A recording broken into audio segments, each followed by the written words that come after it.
Olivier Poinceau, avocat, spécialisé sur les questions des activités des établissements et services sociaux et médico-sociaux. Et je suis ravi d'avoir écouté vos propos ce matin, s'agissant de l'ensemble des intervenants, puisque c'est une pratique, je dirais, qui est celle des délégués, qui est intéressante à découvrir.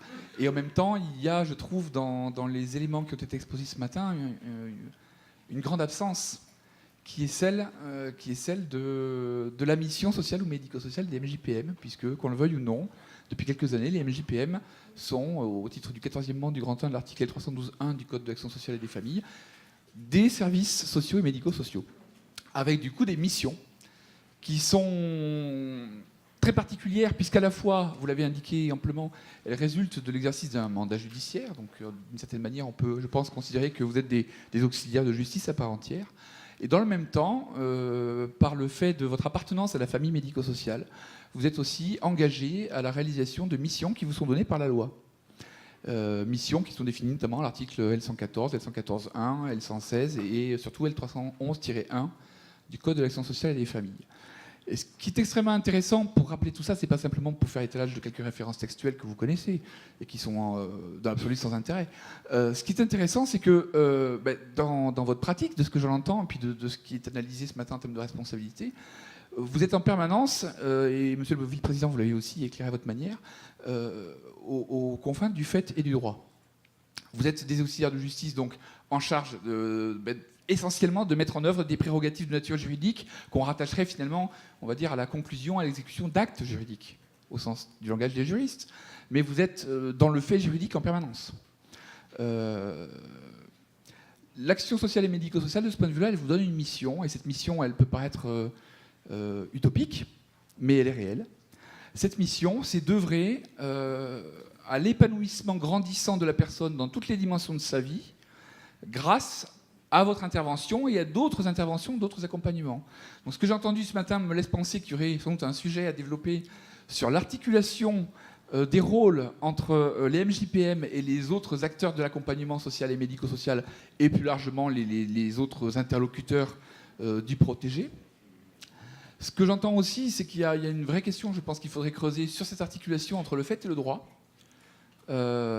Puisqu'aussi bien, en vous entendant, monsieur le vice-président, je comprends d'un point de vue très pragmatique, c'était le grand intérêt de votre démonstration, ou de votre témoignage plutôt, d'invoquer l'intérêt, par exemple, du majeur pour le majeur de mettre un terme à une mesure de protection, parce qu'elle est inadéquate compte tenu de son degré de dangerosité. Mais du point de vue des missions de l'action sociale et médico-sociale, c'est une approche qui se situe aux antipodes de ce que l'on attend des professionnels. Et donc, voilà, c'est ça qui est intéressant, c'est cette tension entre le fait et le droit, cette tension aussi entre un pragmatisme dans l'exercice et aussi des missions qui sont utopiques. Et ce serait intéressant qu'on ait peut-être d'autres occasions de dialoguer ensemble pour éclairer vos activités par le prisme du droit des institutions sociales et médico-sociales. Voilà. Merci. Merci. Maître Poinceau, merci donc de ces idées de prochain colloque. Je vois que finalement... Ceci entraîne cela. Est-ce qu'il y aurait une question avant la pause déjeuner? Alors, il y a une... Madame Natal, peut-être là-haut. Et Madame Belzins après. Madame Natal, je ne sais pas si vous avez un micro. Ou alors de votre plus belle voix d'essayer de... Mais il arrive... Adil, merci.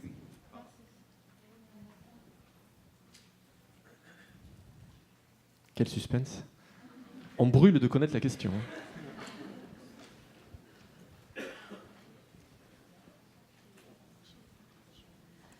Donc, je suis Madame Natal, directrice de l'association tutélaire de la Meuse.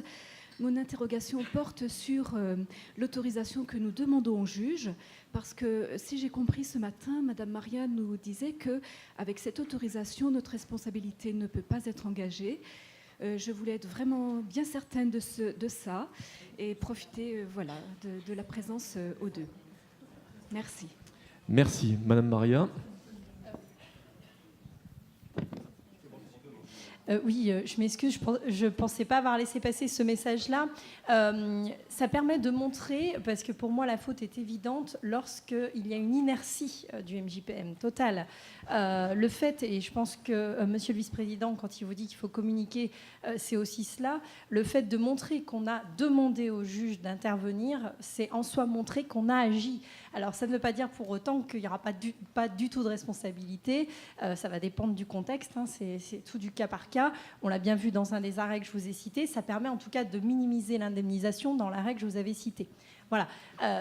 Donc ça ne couvre peut-être pas totalement. En tout état de cause, ça ne peut pas vous desservir, il me semble, mais c'est sous couvert de ce que diraient les juges des tutelles. Bien, une autre question? Oui, moi je voulais juste témoigner d'une augmentation des procédures engagées par les agents immobiliers à l'encontre de notre structure pour des faits d'occupation de majeurs. Une majeure qui a un compagnon qui est violent ou qui fait peur, qui peut être violent et qui fait peur à un voisinage dans une petite résidence bourgeoise, et une majeure qui n'a jamais voulu ouvrir sa porte et qui a dégradé son logement. Donc voilà. Et puis comme c'est un réseau, et voilà. Donc la structure a le dos large. C'est un peu et c'est récurrent. Donc je pense que on se plaignait, mais j'espère qu'il va y avoir de la jurisprudence pour situer les choses. C'est les premières fois que nous connaissons cette situation. Monsieur Bourcy, peut-être un éclairage sur cette situation d'un point de vue pratique? Non, alors effectivement, on constate la même chose tous les deux. On constate la même chose tous les deux. Et c'est vrai que les 2 ou 3 derniers courriers de plainte que j'ai eus, c'est les agences immobilières qui m'ont écrit pour me dire que le mandataire judiciaire ne faisait pas bien son boulot. Ils sont un peu intouchables, ces gens-là, parce qu'ils ne s'occupent de rien. C'est pas leur bien, ils gèrent pour les autres, ils encaissent. Et puis quand il y a un problème, effectivement, ils essaient de... Voilà les partenaires qui essayent de... Dans un cas qu'on a de douloureux en ce moment, je voulais travailler avec l'agence justement pour reloger un majeur. L'agence, visiblement, est très très remontée contre nous, veut nous attaquer en justice. C'est bien, ça ne va pas résoudre le problème, mais au moins ça les soulage. Bon, Très bien, merci. Alors une dernière question à la pause déjeuner. Rappelez aussi qu'en notre qualité d'établissement social et médico-social, on a aussi le partenaire institutionnel où on doit, sur des situations préoccupantes, aussi informer et avoir ce type de relais. Mais c'est l'articulation dont parlait Maître Poinceau tout à l'heure. Mais bon, c'est un autre sujet. Une dernière question. Je souhaitais une petite précision. Monsieur Bourcy, quand vous avez parlé en curatelle et en tutelle, il me semblait qu'il y avait une différence quand nous avions une responsabilité pour trouver un logement dans le cadre de la tutelle, si la personne était mise à la porte, ne serait-ce que d'un établissement par hasard. Vous ne seriez pas Madame Julien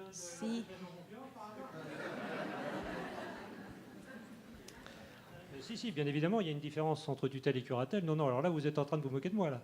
C'est pas... Oui, assistance à présentation.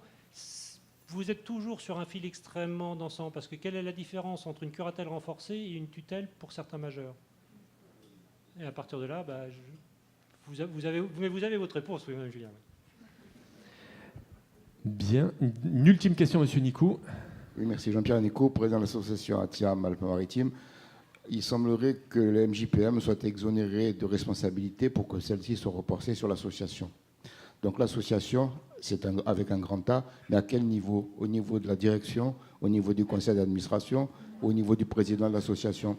C'est quelque chose qui a été totalement occulté et j'aimerais quelques éclaircissements là-dessus. Je vous remercie. Maître Rousseau, au secours. Oui, monsieur, bien évidemment, c'est la personne morale qui est responsable. Et quand on dit que le majeur, le mandataire judiciaire, personne physique, n'est pas responsable, puisque c'est l'institution qui l'est, c'est-à-dire que dans l'institution, ce n'est pas non plus une personne physique. Le droit admet la responsabilité civile, voire même pénale dans certains cas, des personnes morales. Et là, c'est l'institution qui est responsable. Ça veut dire que c'est elle qui est assignée. Alors évidemment, l'institution est représentée en justice par ses dirigeants, mais ce ne sont pas les dirigeants personnellement qui sont poursuivis. C'est l'institution est représentée par ses dirigeants. Donc là, il n'y a aucune ambiguïté sur cette question.